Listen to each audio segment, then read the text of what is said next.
Well, Tim was asking me if I had a mallet. And See, we're not live on YouTube. We're going live, Nika. yeah. Go shopping. Chances are we'll be doing this for a couple more months at least, I guess, huh? Yes, ma'am. My audio on there, guys? Yes, but barely. Barely. We can't hear you very well. That's probably the best way to do it. It's I've enabled the camera and audio that Eric supplied. Just move the audio closer to you, or can you? No, it's About okay. my face as it is. All right. Well, we can hear you. Well, less is always better with me. Yeah. Katrina made it. I got it. Awesome. I was at passwords that I didn't have, but I got it. Ah. All right, good. I'm still missing.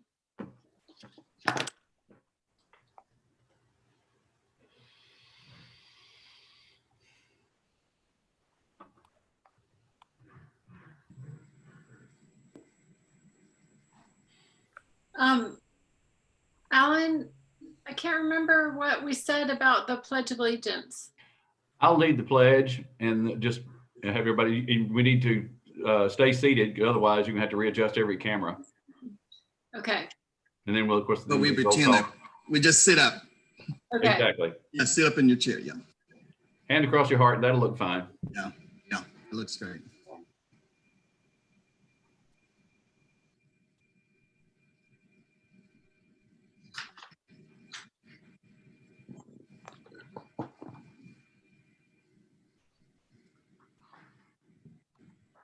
Looks like we're missing some people.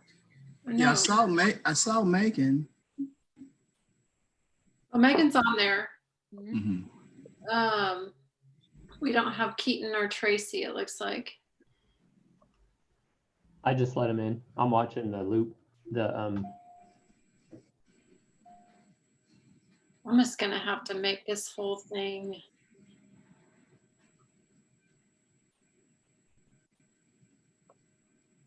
Let's see, can I put this over?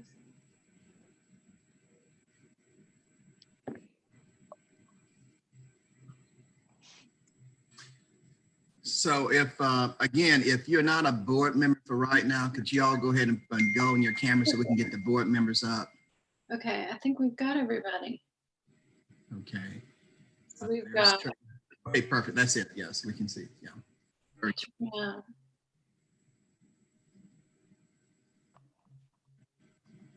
Are we missing anybody? Katrina, Keaton. So, Megan and Tracy, would you all talk so you can move up? Hello. Okay, they're up. Okay. They're up at the top of mine. 1, 2, Okay, good. Okay. 3, 4, 5, 6. Okay. Are we good? Is there anybody else we're waiting on? I think we've got everybody. Yep, this is it. Yeah. Okay. Well, good afternoon, everybody on Zoom. Welcome to the first ever virtual FES board meeting. We're making history, so I think that's a good thing. I'd rather be in person with y'all, but hopefully that will come soon enough. So welcome, but Alan is going to lead us in the Pledge of Allegiance. We can remain seated, but we're gonna let Alan lead us in that. And you can unmute for this if you want to. If you will, please join with me. I pledge allegiance to the flag of the United States of America and to the republic for which it stands, one nation, under God, indivisible, with liberty and justice for all. That was great. Okay, roll call. Nika Weitzman, Here. Megan Hurley, Here. Tim Hudson, Can't hear you, Tim. we saw him a minute ago. We, Now, yes, barely. Justin Eichmann, Here. Katrina Osborne, Here. Tracy Pomeroy, Here. and Keaton Smith. Here. We did have one citizen participation submission just earlier this afternoon. And if it pleases the board, I'll just read it to you. Yes, that would be great. Thank you, Alan. Thank you for this opportunity to address a meaningful issue regarding our students to the board. Due to the circumstances, I will let you read my discussion point to the board. When we expanded the high school to include ninth grade, there was a major question regarding athletic participation by affected ninth graders then and for the future. A large part of the discussion centered around having one or two teams in the building. The superintendent and the board stated there would be no constrictions on participation and 2 teams for each sport would be supported. As we worked our way through the millage vote, that important part was repeated by representatives of the school. The millage passed and the district followed through with 2 ninth grade teams. Recently, there have been conversations of combining to a single team for ninth grade sports. I'm interested in why that's being considered. Several sports actively work hard to have participation levels high and encourage the opportunity that exists for these 14-year-olds as they leave 8th grade. I know in boys basketball, we have 60 plus or so kids try out every year for the purple and white teams. We already have to limit participation to restrict to one team is a decision I disagree with. The district believes in opportunity and inclusion. It also uses studies as indicators of how athletic participation is a healthy part of the student experience. I agree. We are successful as a school academically and athletically in so many ways. I'm proud of that, and many are as well. I don't see the need to change. If the reason is some people are not up for the work involved, then maybe we need to find people who do want to provide as many chances as we can for those kids. By cutting to a single team, we close the doors on kids that are still developing physically, emotionally, and scholastically. Some kids might even leave us, and that would be sad. Sincerely, Brian Garner, FHS class of 1981. And that's the only citizen participation request we've received. Okay, thank you, Alan. I appreciate it. Well, we're gonna get started with the rest of the agenda, and I just want to remind everyone that in order to be present, you need to keep your video on, but also just to, if I don't see you, raise your hand and want to make a comment, you may have to just interrupt. But we're just gonna give each other some grace to get through this and figure it out as we go. The first thing we have a couple of liaison reports, and I will start with a report from the Public Education Foundation. Just a couple of things there. The first is, as you recall, we had they offered to do for us a relief fund that would be money raised would go to help families that are experiencing financial crisis that has been caused by this pandemic. And to date, believe it or not, they have raised over $50,000. 95 donors participated, and one large donation from Jane Mead Hunt through the Arkansas Community Foundation. And they also partnered with Kevin Harvey on the t-shirts that he put together, and the proceeds from those went to the fund as well. And they're still collecting money. That link is still live on their webpage. And then the second update is just that, as you recall, they were supposed to have their big annual event, the celebration of excellence on Monday night, and they still are having that event, but it will be virtual, and it will be on Facebook Live. I believe it's at 7 o'clock. Is that right? Yeah, I think it's at 7 o'clock live on Facebook. So I would encourage you to watch, because they will be highlighting, as they typically do, a lot of the grant recipients and the different projects and initiatives that the foundation has funded. And there will be videos, and it says to date, the foundation has awarded $425,000 $320 in teacher grants. So that's quite a lot of things that they'll want to highlight. We won't see everything, but we'll get to see a snapshot of those things. So make sure you mark your calendars for that on Monday night, the 27th. Justin? Yes, thanks, Nika. Nika asked me to give an update with regard to our bond projects and to serve in a role that would be a liaison as we go through time with the board on this process. So, as you all recall, we are in the middle of selling bonds that the voters approved back in February. And as I understand it from Dr. Colbert, is that those bonds are going to be offered in May, and I think closed, and it's the first part of June. And so that timeline has been ongoing, but we have 3 years to complete what are a wide range of projects, from new facilities to the FCA, the facility condition assessment that was done, and the energy projects that we also identified to do.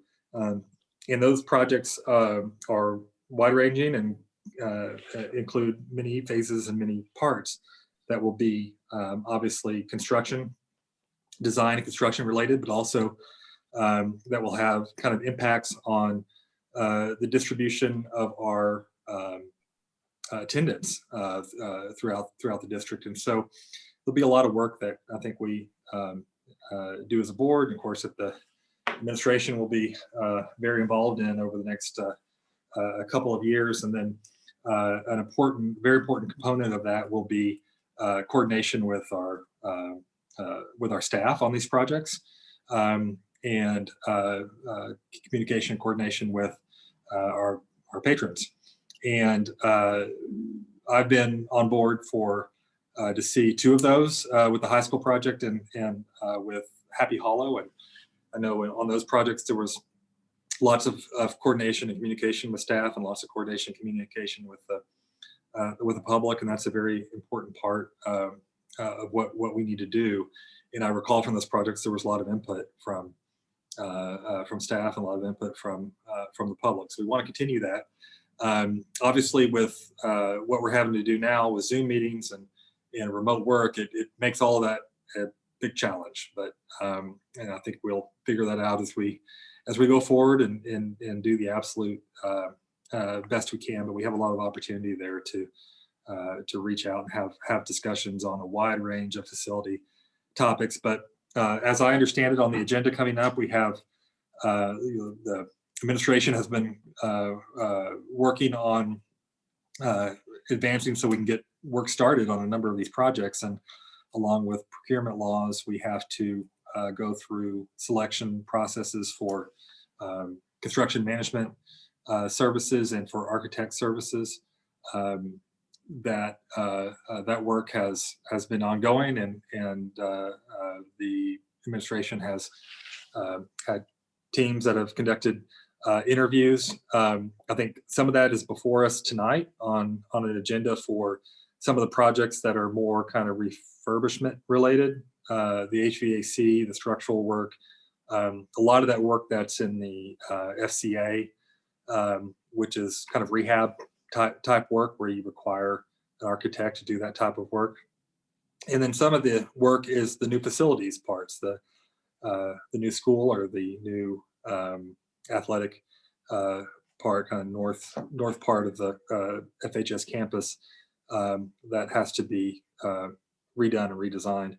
And in my understanding is, I think Nika and Dr. Colbert want to work through those recommendations through a workshop, and I assume we can all probably do that on a basis that'll be coming up fairly soon, where we can get some presentations from administration on their processes that they've gone through so far, make sure that we're understanding of the criteria that they've been using, and their recommendations, and then confirm what we want to do going forward as a board. But there's going to be a lot of this, I think, going forward. I had an opportunity to talk to Dr. Slocum earlier today, and our usual process when we were going through big projects like this is to have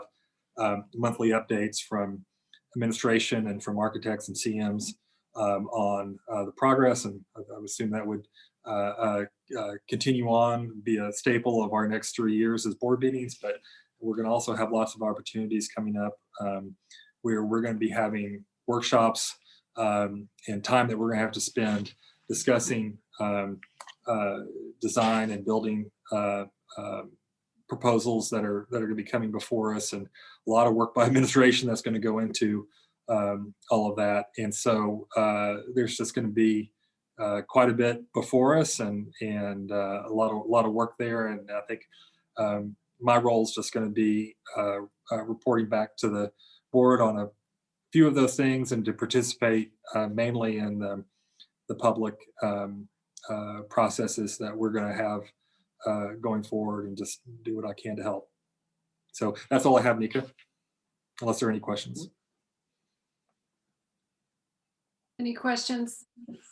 Yeah, thank you for that, Justin. I'm sorry, I should have introduced that a little bit better. And I know we touched on it the other day at our new board member training. But this is such a benefit to have you playing this role, because you were involved when we were doing this with the high school. And so you kind of know a little bit more than the rest of us about what to expect. And so I sure appreciate you liaising in that way.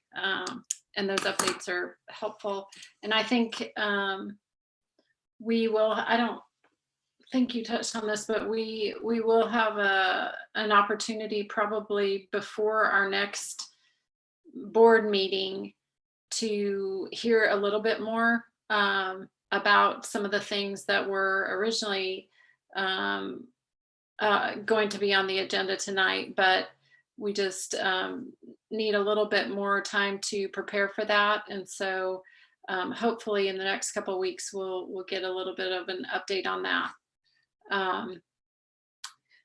So any questions about those two things, about those liaison reports, anyone? Okay, then I'm going to turn it over to Dr. Colbert for superintendent report. Thank you, Mrs. Whiteman, and to the board members and to the public. And I personally like to dedicate this meeting to our seniors, 2020 seniors. I know they have been having a rough time with the year, but we want them to know that we still are thinking about them, and we're trying to make sure that we do plan a graduation as close as possible to give them the sense of that they are getting ready to graduate. And so the high school, Dr. Dawson, his team, they're working very hard to ensure that we do have special projects to recognize them, because we do not want them to go without being recognized for all the accomplishments that they have done. And so tonight, this meeting is in their honor, class of 2020. And I want the class of 2020 to know that we have set a tentative date for July the 2nd, barring, hopefully CDC doesn't change, that we will do the graduation on Harmon Field at 9:30 a.m. And then also following the graduation later on that evening, we're going to have what we call a project graduation / prom mashup for them to have the opportunity to enjoy themselves and celebrate their year of success.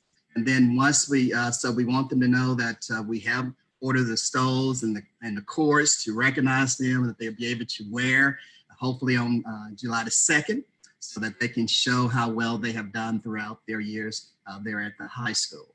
And so seniors, we want you to know you're on our mind. And we did last Friday, we handed out a nice sign for them to put out in their yards to say, I'm a graduate, 2020 graduate. So that has been given out. And so I want to also, hopefully seniors, those of you who have not picked up those signs, please call your principals and they have those that would be glad to hand that out, so you can go ahead and put that out in your yard to show that you are a proud graduate of FHS. So congratulations to all the seniors. And also, you know, as we talk about FHS and our district, we just received word that we have Tilly LaForge. She would like to say congratulations to her. She scored a perfect score on an ACT. So congratulations, Tilly, for her accomplishment and doing well. And then also we heard today, this week, that in the 2020 U.S. News and World Report on high schools across the nation, FHS jumped from number 1,466 in 2019 to number 524 for 2020. So congratulations to FHS for that. Then not only did they do well nationwide, they also within the state, they jumped from number 13 to number 4 in the state. So we all need to give them applause for a job well done, both the teachers, principals, and the students. So we're real proud of that accomplishment for what they're doing at FHS. And then the last thing I'd like to just talk about is the hard work that the teachers, staff members, parents, and students, they all have really chipped in and done a great job and trying to get through these uncharted waters that we have not been in. And so therefore, I want to say thank you very much for your patience and your commitment to making sure that our students receive a quality education and view the situation that we're going through. But as we do that, you know, some special groups have gone above and beyond. We like to recognize the food service department on Allie's leadership. We want to say thank her very much for her staff providing the meals for those families who are in need. And so they have done a wonderful job, just as the Outback too have been there providing the necessary food for any family who would like to take part in that. And I like to remind the community, remember this feeding is for any student, a person 18 years of age and younger. So you don't have to be in school, but if you come with your parents and all, we will give you a lunch and a breakfast. So what we do is one pickup, they get 10 meals for the week. They get 5 breakfasts and 5 lunches that they can have for a whole week. And then they would come back again on the next Tuesday to pick up another 10-pack meals. And this, just for your information, they handed out 13,690 breakfasts and 13,630 lunches. So that is almost doubling what we normally do during our regular year, school year of feeding. So kudos to the food service managers, and also kudos to the Outback staff, the social workers, and Miss Joy. So a lot of things have been happening, but we are still open and still doing a great job in Fayetteville Public School System. Thank you very much, Madam President, for giving me the opportunity to bring that update. Thank you, Dr. Colbert. And I just want to say, on behalf of my senior, she loved the sign. She appreciates all that the high school has been doing to not let their year just disappear. And even though it's not what they expected, I think they really appreciate the different gestures that have been made to try to make it special. So thank you. And there are just so many people to thank. So I appreciate you for calling that out. Okay, moving on to the consent agenda. And there are a couple of things on here for the new board members that are statutory.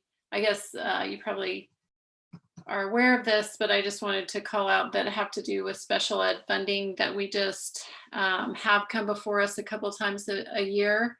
And that's why they weren't on the agenda last month, and they aren't considered new business, old business. They're just state requirements that we have to kind of put before the board and sign off on.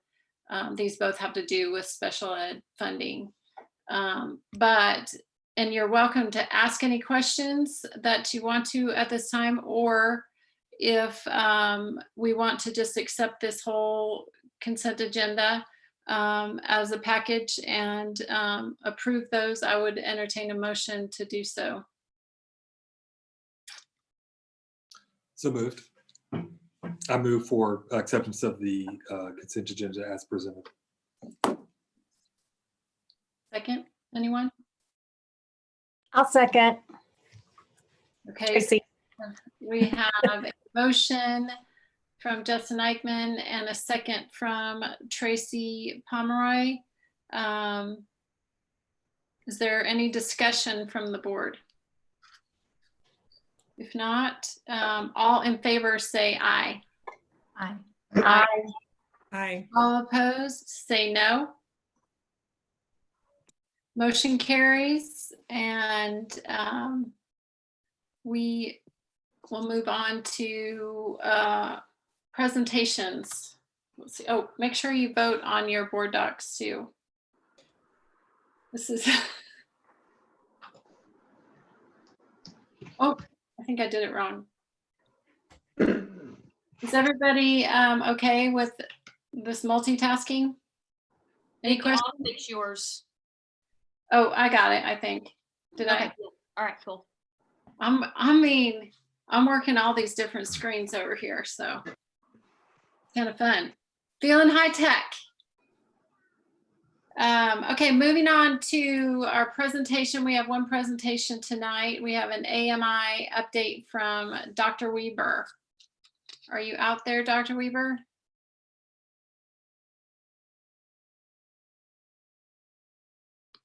And I think he will share his screen with us here in a minute. Good evening. No, there you are. Good evening. In mid-March, we were informed by Governor Hutchinson that all schools would be closed beginning March 16th. At that time, teachers and staff began preparing alternative methods of instruction, now known as AMI assignments. Since that time, schools in Arkansas have been closed for the remainder of the school year. I would like to echo Dr. Colbert and thank our teachers and staff for their ongoing work to support our students. I would also like to take a moment to thank all of the parents, grandparents, and adult mentors who have been coaching and supporting our youth during this challenging time. We appreciate the hard work of our students who continue to work on their AMI assignments daily and the families who are supporting their kids at home. Thank you, families.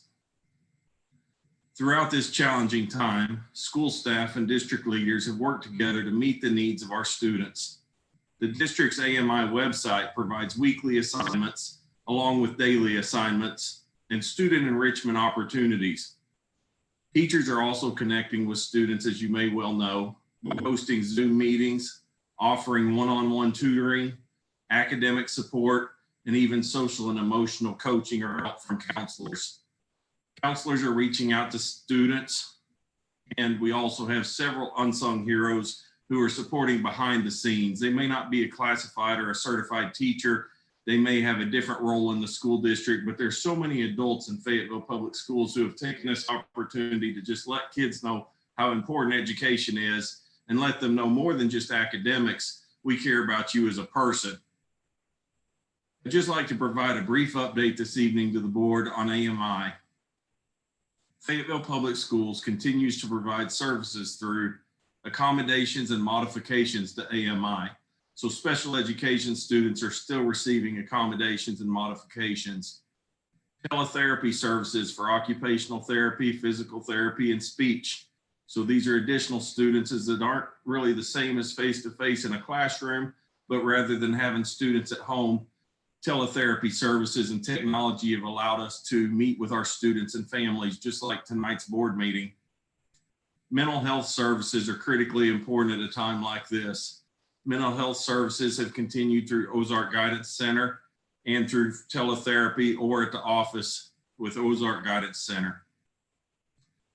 I'd like to also just give a shout out to the Office of Teaching and Learning. Several directors have just rolled up their sleeves and helped in any way possible. I've already mentioned special education, but gifted education, CTE, English language learners have done extensive work to support our English language learners, which is complicated during this time, but the teachers and the ESL directors and on and on. Our two executive directors, Office of Teaching and Learning, are supporting staff. Our K-6 students are working on a personalized path of learning with the district's board-approved math program. So math instruction is taking place, and that has turned out to be a good tool for online math. Our secondary teachers were already using Google Classroom in many cases. So Google Classroom continues to be a way for teachers and students to connect and for assignments to be posted. This platform is popular among our junior high and high school teachers. It has been said that there is no playbook for a crisis such as this. Our teachers and staff continue to amaze me. They are truly champions and advocates for students. The size of their heart for kids has been magnified during this time, and I salute our staff for their commitment to the youth in Fayetteville. At this time, I'm happy to answer any questions about AMI assignments and the ongoing work to continue learning while schools are closed to on-site teaching and learning, but AMI assignments will continue through the remainder of the school year. Thank you for this opportunity to highlight the work of teachers and staff in Fayetteville Public Schools. Thank you, Dr. Weber. Does anyone have any questions or comments about AMI? Nothing. Well, I'll just say thank you to you and your team and the entire staff, and also, you know, thank you to the parents and students for hanging in there and you know, just establishing a whole bunch of new systems and processes. I know that as this is rolled out, you know, it's been you know, we've had to just meet the moment and kind of keep up with the changes as they come flying at us. I'm wondering if as we get into these new routines, if you and your team are seeing, you know, anything that you know, because we've been forced to do it differently, might be something that we, you know, carry forward after these, you know, after this time passes. You know, anything that can inform, you know, how we might, you know, certainly not trying to, obviously not trying to make all these changes permanent, but are there anything that we're saying, well, maybe that's actually you know, a better way to do it, or just learnings through this process that might inform instruction moving forward? Certainly, thank you for your comments and your question. There are several lessons that can be learned through this extensive school closing. Obviously, we've never been through something more than a few days on a snow day or snow makeup day. So to have schools closed for the entire fourth quarter, 3 things we've learned so far, and the teachers are having these conversations in staff meetings with their principals, and we are documenting the lessons we're learning. But I'll just share 3 lessons briefly. Communication with families. We thought we did a good job with communicating with families, but we have thousands and thousands of communication messages now, and that's school-wide, not per parent. And as we reach out to parents, we're using tools and resources that we've never used before, and we're connecting with some families who we've never connected with before. So technology and other tools, sometimes an email doesn't reach all families. So communication, I think, from home to school and school to home has increased. A second thing that I think has taken place through this time is it's a highlight on equity. So whether it's the English language learner or homework practices or grading practices or other instructional strategies, we've noticed, and across the United States, other school districts are talking about what lessons can we learn from this so we can do more for kids after this ends. So I think when you have something that happens, whether it's in the city of Fayetteville or in the school district, there are things that there's just a magnifying or a spotlight on equity right now. And so we are learning lessons as a school staff on how to improve services to students. And the third one that I'd like to add, I think, is maybe a given, but just collaboration with our coworkers. There are things that are going on now that we just had to roll up our sleeves, and in 48 hours, we had to create 10 AMI assignments. So 10 assignments had to be created per grade level, per class in 48 hours in order to get ready for the first school closing that happened in mid-March. And through that, I think teachers, counselors, people's specialties have kind of stood out and people's strengths. And now people know, well, we can go to that person. And so people are working together in ways that they weren't before. It's not that they didn't like their coworkers before. It's just that they've never been forced in an emergency situation to rely on their coworkers in this way. So I think our collaboration is going to make our teaching staff stronger, whether you want to call it a professional learning community or just the school culture. I think when we come back, we're going to be stronger than before, because this has put us through an emergency. And just like families grow closer through tough times, our school families growing closer through this. Thank you.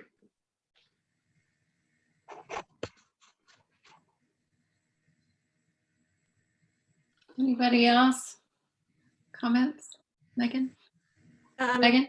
Hi, Stephen. Thanks for being here. And for all the work that your department has taken on very suddenly.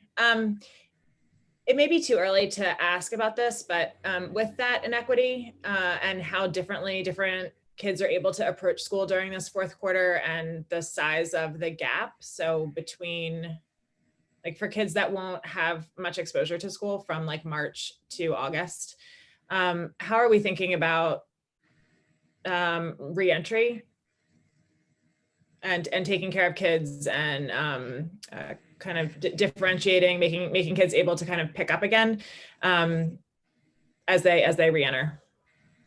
Perfect. We will need to have assessments, and I don't mean for kids to be scared that the first day of kindergarten there's going to be an assessment, but we'll have to have, as you know, common formative assessments, and we'll have to assess math, reading levels, and what we just call readiness levels. And some student who was doing well when they left may have experienced trauma and may have taken a dip. So we need to have assessments, and we also need to have, teachers don't need to feel like next year that they need to teach one year plus on the fourth quarter. It's not possible to teach 1.5 years or 1 1/4 years of curriculum and compact it that much for every learner. That would cause more stress on the teachers and the students. So we just need to have professional conversations and decide moving forward. And then we have some strong systems in place already that we'll rely on. And we've been talking a lot as a board and as a district about personalized learning. So if some student just accelerated with their homeschooling environment during this time, they don't need to be taught kind of to the middle. We need to let them accelerate. So through technology and personalized learning that we've been growing as a district, we'll have opportunities for students to grow and not be held back, but hopefully also have opportunities where students get the support they need. But I think more than ever, we're going to be looking at social emotional learning, which we've already been doing with Habitudes and Choose Love. And we'll need to increase social emotional learning for adults and for students. And we'll also need to just take in mind what students need.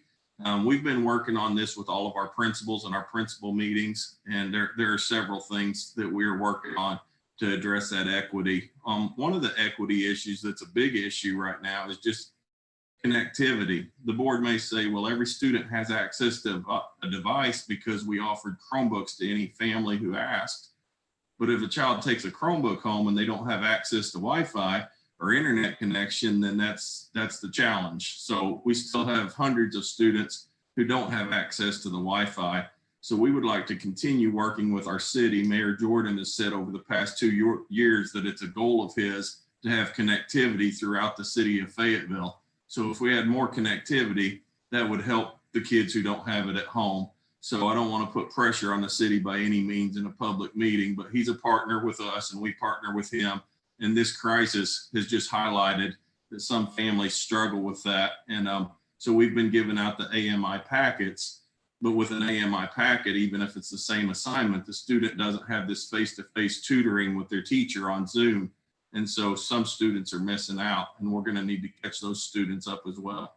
So several things are coming into play, but I think the biggest thing I'd like to highlight at tonight's meeting, we're going to be talking about focusing on a strengths-based program. What do the students bring to the classroom rather than a deficit model that says, oh my gosh, they missed the fourth quarter, they're so far behind.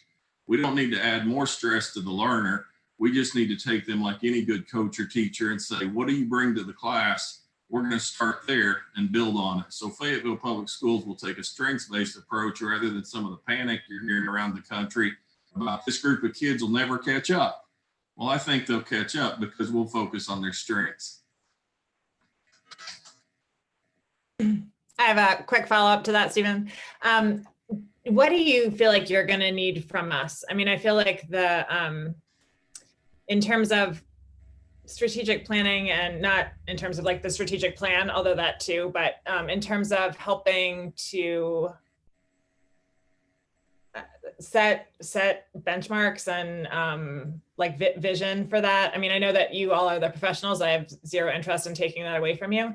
You have a very hard job right now, but how can we support you with money? And I mean, I thought we had hotspots to give out to kids. I don't know how that is working in cooperation with the Chromebooks. Like what can we do to help you? I think the board has always been helpful of Fayetteville Public Schools staff and of me.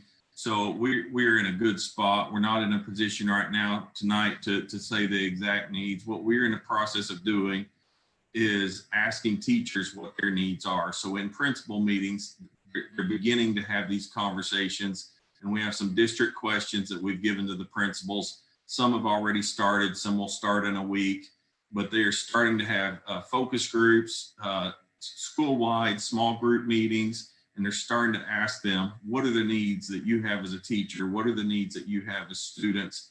We're looking at curriculum, we're working with counselors. So I believe we'll have a comprehensive list, but it may be a month to a month and a half before we're ready.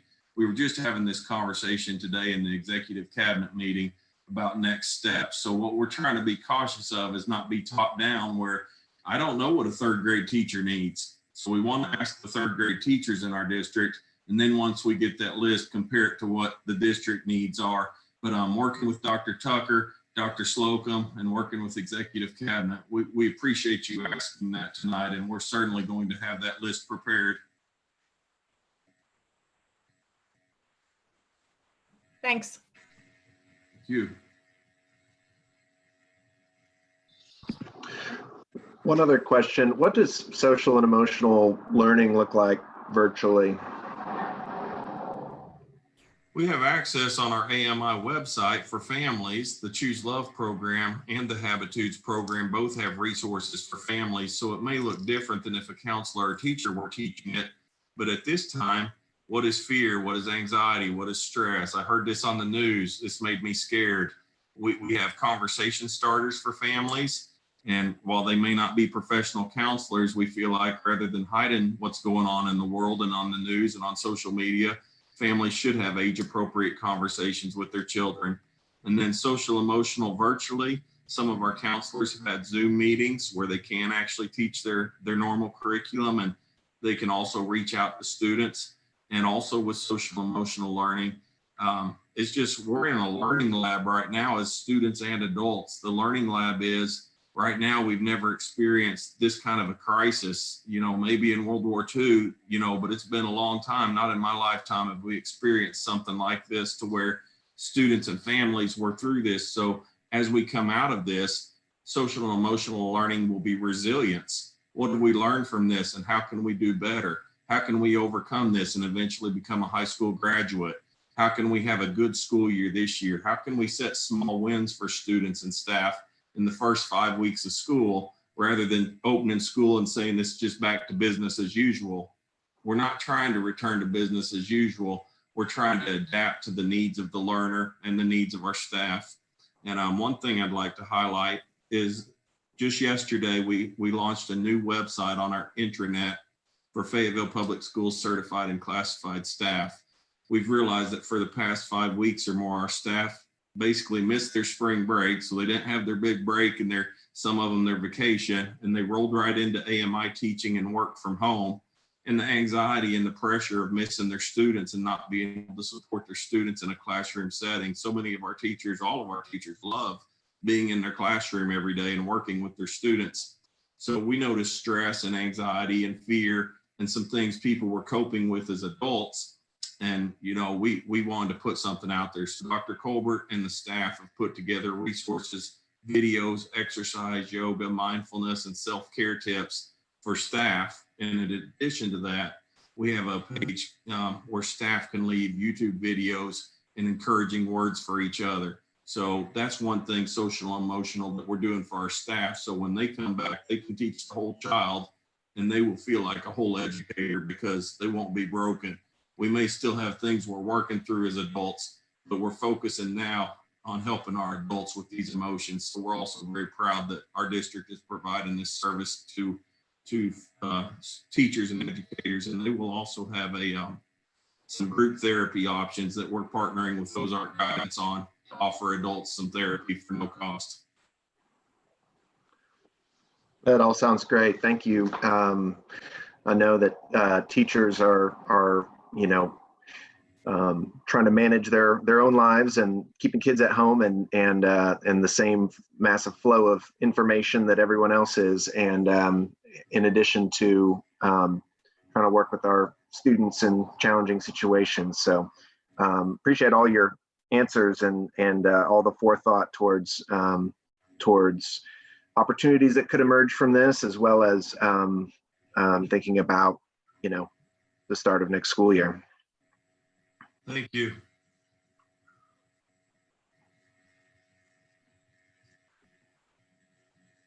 Okay. Anyone else? Any more comments? Thank you for that update, Dr. Weaver. Appreciate it. Oh, actually, Katrina, are you waving your hand? No. Sorry, I'm trying not to miss anything, but I guess if we have questions, we can reach out to you as well, but that's a super helpful update. And we appreciate you taking the time to be so thorough with that. Okay, moving on to old business. And these are action items. So we'll be voting on each one of these things based on what we learned last week. But we will have still another opportunity for questions if anybody has questions. And our first item has to do with the replacement of the football turf. And I think Dr. Slocum, are you presenting on that? Yes, ma'am. Yes, ma'am. Thank you. We have also with us online is Mr. Jansky and also Mr. Tate. And so as we discussed in our last meeting, we are at the life cycle end of our current field. It is a high use field. It's not just for football. It serves a lot of other purposes. And so the recommendation that we brought forward to you last time was a recommendation to consider Hellas as the provider to come in and replace the turf. And I know that there were some questions, some specific questions that the board asked, and Mr. Jansky wanted to follow up on those questions with you. So Mr. Jansky, I'm going to turn it over to you. Good evening, everybody. Good to see everybody in this Zoom meeting. I believe Mrs. Hurley had a question on warranty, if and when we should transport an ambulance or any type of vehicle onto the turf with the pad, and that would be under warranty, and that is a 25-year warranty. Thanks, Mr. Jansky. I had also had questions about the stuff that was under the pad. So the Dr. Slocum may be able to help with this. There's like piping, right, underneath there, and what the deal is with the interaction between the pipes and the pad, and how that affected warranty, and like if we had to fix the pipes and that meant tearing up the pad, what would happen? Mr. Tate, are you on? I am. So under that 25-year warranty on the pad, that includes anything to do with the subgrade. So underneath the turf now, there's like a fishbone back of drainage that runs over to the side of the field, and it drains, and then there's about 4 different sizes of gravel on top of that. So this pad comes in and it will lay down kind of like asphalt. They'll actually bring in an asphalt machine and pave this pad over the gravel once they get it level and everything. And with the warranty, it includes if there's anything that goes wrong with the subgrade, the pad is still covered under warranty.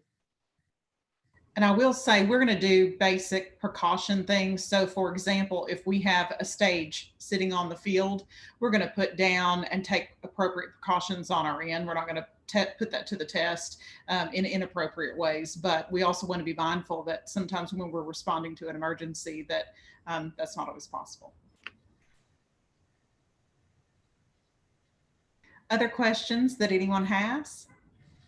I just wanted to ask Dr. Slocum, I think you touched on this the last month when you talked about this product, but I was just curious, it doesn't look like you considered a variety of different products, and I was just curious if that was because you just have had experience and so much confidence in this particular vendor, or maybe you did consider other alternatives, but I just wanted to understand better your thinking in that regard. Yes, I'm gonna let Mr. Jansky speak to that. Yes, there were other companies that were considered. However, Mr. Tate and his experience of dealing with Hellas with the baseball field that I believe is 9 years old. Is that right, Mr. Tate? Yes, that's right. And then from what I understand, through the relationship and how the development and the interaction and collaboration of the softball field with Dr. Slocum, that apparently went extremely smooth on her end. And then the warranties for this particular product was quite a bit better than the other products that we looked at. 10-year total difference in the warranties together when you include the turf, the cush drain pad, and then the track surface. Now, I will say we didn't have a lot of comparison available in terms of a concussion pad, simply because, as we said before, this is new. This is something that is new to the high school industry, certainly. So we see it happening at the college level, and we know that that's going to be eventually a push down that we're going to have to accommodate. But I really listened to Mr. Jansky and his want or desire to make sure that we have health and wellness kind of on the front end and making sure we're taking care of our players. Okay, thanks. Anybody else have questions on this football field surface? This proposal, and this is an action item, so if there are no further questions, I would entertain a motion from the board.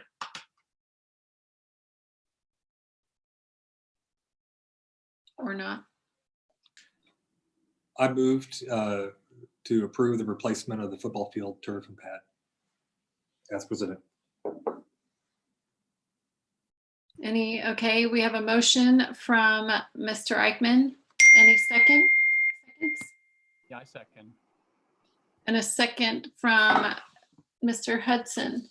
So we have a motion and a second on this action item. Is there any discussion from the board?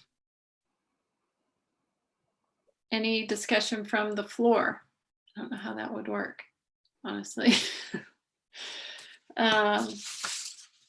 Okay. Being no further discussion, all those in favor say aye. Aye. Aye. Aye. All those opposed? Okay, the motion passes 7-0. Oh, Thank you. Thank you. Okay, moving on to the next old business item has to do with the Arkansas Transportation Alternative Program. That's you too, Dr. Slocum, right? Yes, ma'am. This is hopefully still going to be there. But this was an opportunity for us to get in line to potentially have some money that will help us in the future. This can go to kind of a myriad of things, which will help us with safe crossings to the new school location, meaning crosswalks, pedestrian lights, things that help to make our school more accessible and welcoming in the real world. So this is simply an approval, and then I'll need a signature. We have it written and ready to go to submit. We have been told that this could be a reassessed program based on available funds from the state. However, if we don't put in an application, we can't go back and do that at a later date. Okay. Okay, any questions for Dr. Slocum on this item? I had a question about, well, so I was thinking about different ways that this, potential funding could be used, and it's probably getting a little bit out ahead of it, but thinking about just student safety, as you're, walking around the school or transporting oneself to school, things like crosswalks, traffic calming opportunities, and bike lanes. I guess those would be the sorts of things, signage. Those would be the sorts of things that could potentially be funded with these dollars, I'm assuming, and just wondering if that also might be a chance to partner with community partners like Bike NWA that have experience designing bike lanes, and could end up saving dollars on that would otherwise be spent on parking. Yes. So just one. Yes. So that, and then also, where does the city come in? Some of the roads are going to be owned by the Department of Highway and Transportation, and we won't have the ability to modify them, but some of that might fall on our property, and we might have the ability to influence the modification of those in the future. But first things first, seeing is there money available, putting our name in the hat to try to access some of the money. And it's like any grant, if we don't go after it, we're definitely not going to get it. So although we are in a really uncertain time in terms of funding and where the state budget is going to go and the funds that will be available, I really would encourage us to consider still applying for the grant. Sounds good. Thank you.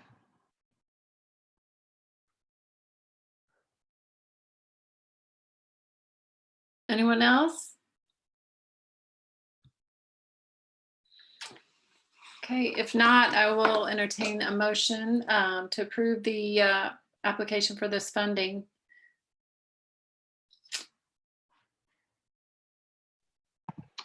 I'll recommend that motion. Okay. To approve the Arkansas Transportation Alternative Program.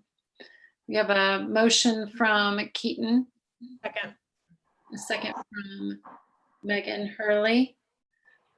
Okay, wait, I forgot. Is there any discussion from the board? Any discussion from the floor? And there being no discussion, all those in favor say aye. Aye. Aye. Aye. Aye. All those opposed say no. Okay, motion passes 7-0. Thank you.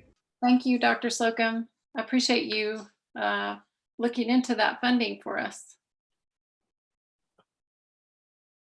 Okay. Now, next on the agenda, we have a policy before us from the PPC.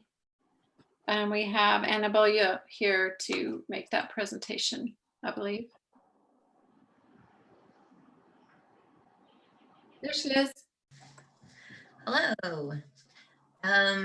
So this is under old business. So you already looked at this policy, is that correct? Last month? Okay, because I didn't attend last month. I apologize. Yes, we did look at this last month. Okay, there have been no other changes to this. If Dr. Tucker presented it, she's the one who brought it to PPC.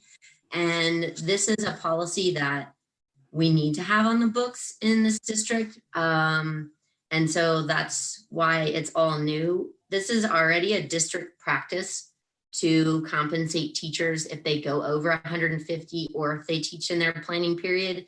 So this is just putting it in writing so that everyone knows that this is what we do. We did the questions that came up in PPC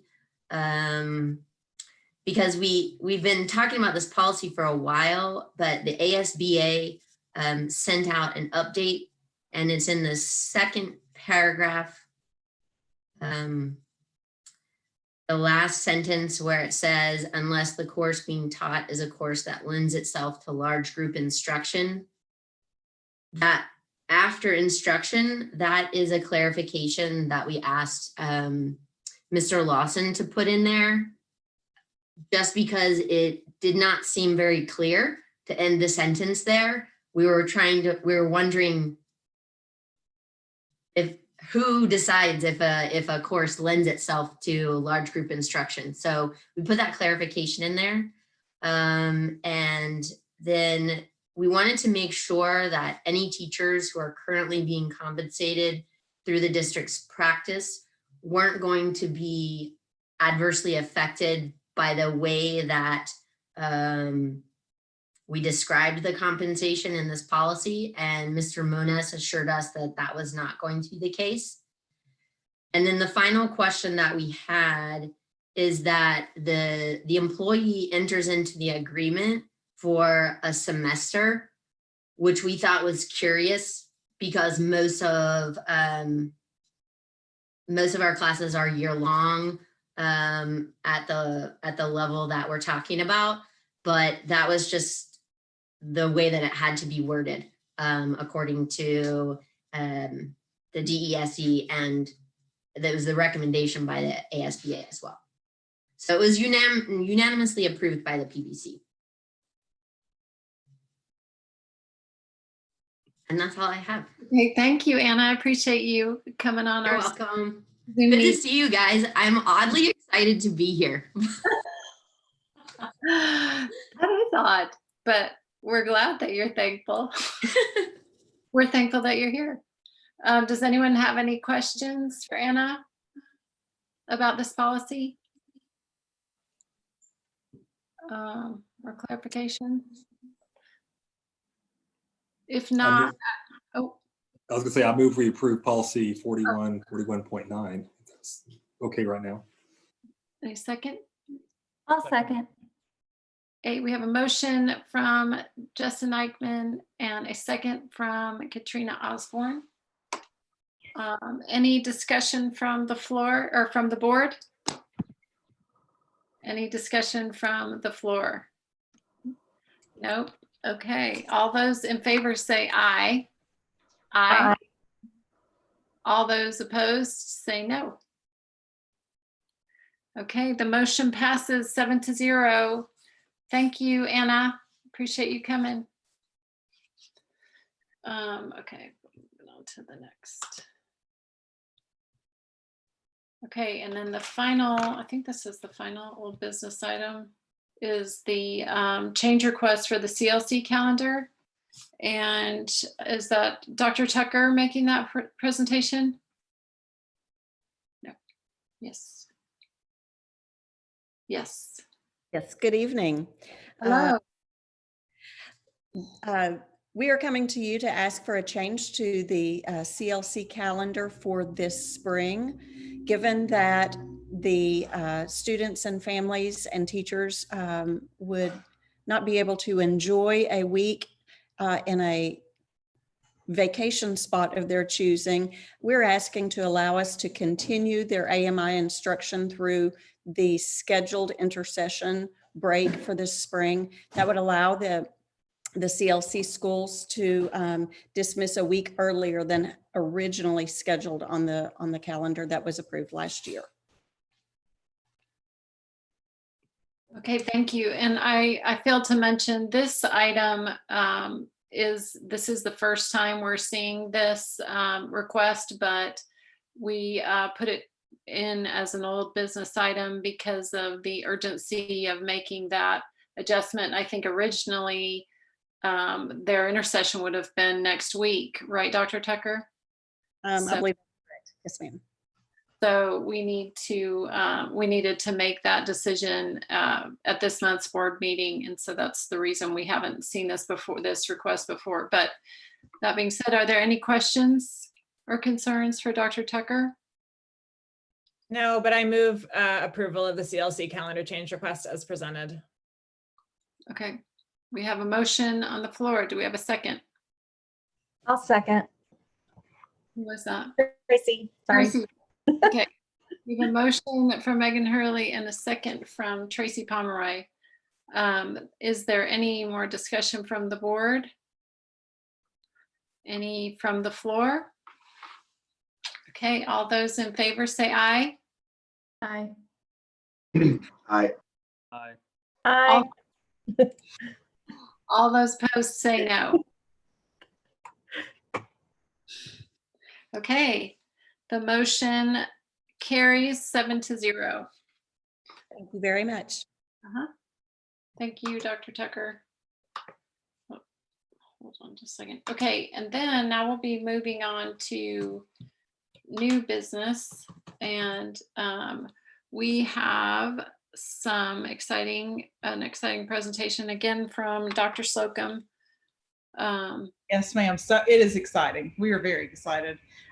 We have Mr. Tate is online again, and he and I are going to kind of talk you through what the process is. The first thing is just saying, do we want to do the projects, which we've said, yes, we think these projects are important. We released RFQs and RFPs for each of those projects. And then from those projects, our first kind of step into the pool is then to be allowed to negotiate contracts. And so from those RFPs and RFQs that were submitted, we went through and assigned projects, which is what that attachment is that you will see. And I don't know if Ms. Parker will show that on this screen or not, but that's what is in that attachment for those projects. And then our next steps will be to come back to have a special meeting. We will then move forward with your approval to move forward to talk with these companies and actually then negotiate a contract. From that, then we will have meetings with them to begin the conceptual or the design phase. We will then bring back to you a guaranteed maximum price and some options to consider in terms of what things look like, how they feel. Some of these things are very straightforward in that we have an HVAC unit that needs to be replaced and we're going to replace it with an HVAC unit. Whereas we'll get into more complex things in our school board work session, which engages into building a brand new school, which is going to have a lot of input and a lot of differing ideas that we'll have to coordinate and work through. But really our first step is to say, yes, we want to do these projects. We think that these people are companies that we'd like to work with. Mr. Tate, if you want to share a little bit about kind of our process of going through. I know that Mr. Parker worked really hard on getting our RFQs and RFPs ready, and then we had a great response rate. We sent out some RFQs, and like Dr. Slocum said, we had many returned back. So we sat down in the room and went through them. And then the architect looking for that was also looking for the team that they was working with, the structural engineer, the civil engineer, the mechanical engineer, the electrical engineer. We was looking at the teams they was working with, because I've worked with a lot of them people over the last 35 years and know a lot of them. And you know, you can weed out some and not some at that point. And so that's how we went to that. And then on the CMs, we kind of looked at what we've built. I've been involved in a lot of buildings here in the last several years. And I know the ones that has come back and helped with warranty and everything over the past years. So that's kind of how we started that. And looked through a mod of material, looked at what they have built in the state, out of state, what size schools they have built, talked to some modern reference, and that's where we are to today. So what you have are those recommendations that will allow us to, at this point, then negotiate on your behalf and begin to kind of get into the brass tacks of what do fees look like and how much are we actually looking at, which is the appropriate process. Then we will come back to you with information and begin scopes of work and kind of begin the process for construction. What's unique about this particular project is we're going to have 5 big projects that are going on at the same time. And so there's a lot of moving parts and a lot of opportunities for input. So we're just excited to get started.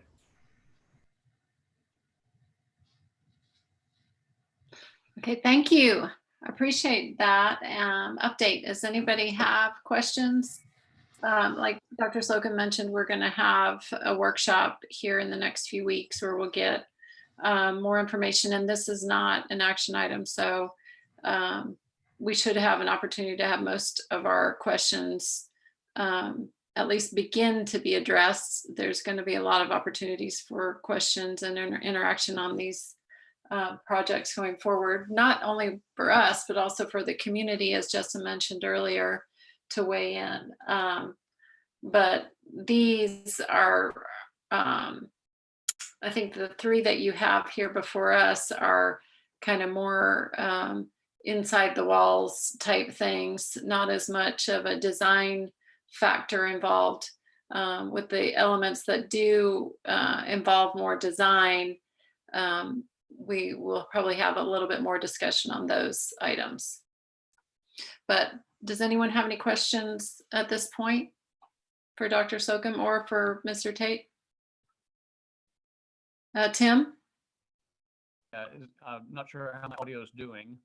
Can you hear me okay? Yes, sir. Yes, we can. I just appreciate this is a complex array of projects. It is nice that we are working perhaps with an array of professionals, especially local ones. I do think that in terms of just the nature of our economy right now, we should get pretty competitive pricing on a lot of the elements of what's going to be undertaken. And I do look forward to seeing what comes forward on the recommendations on the next round for the new school building and some of the other brand new construction that's going to take place. Yes, sir. We agree. We are hopeful that that's what we're going to see. That's not been the market as of late, but we're hoping that some of these changes may go in our favor.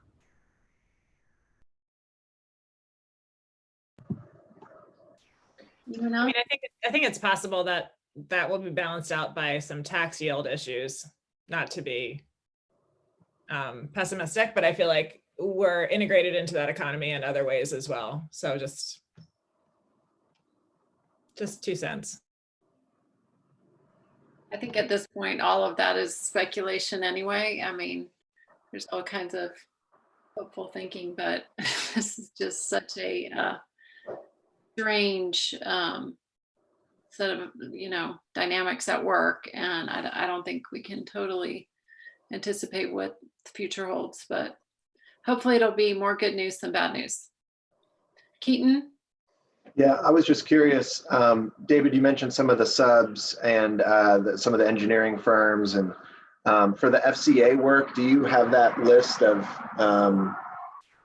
the structural and mechanical engineering firms that are on that project team? I don't have that with me. Do you, Dr. Slocum? I don't have it right here with me, no, but we can get that to you after the meeting. Okay. Yeah. It's hard when you can't get on your computer because you're on. Yeah.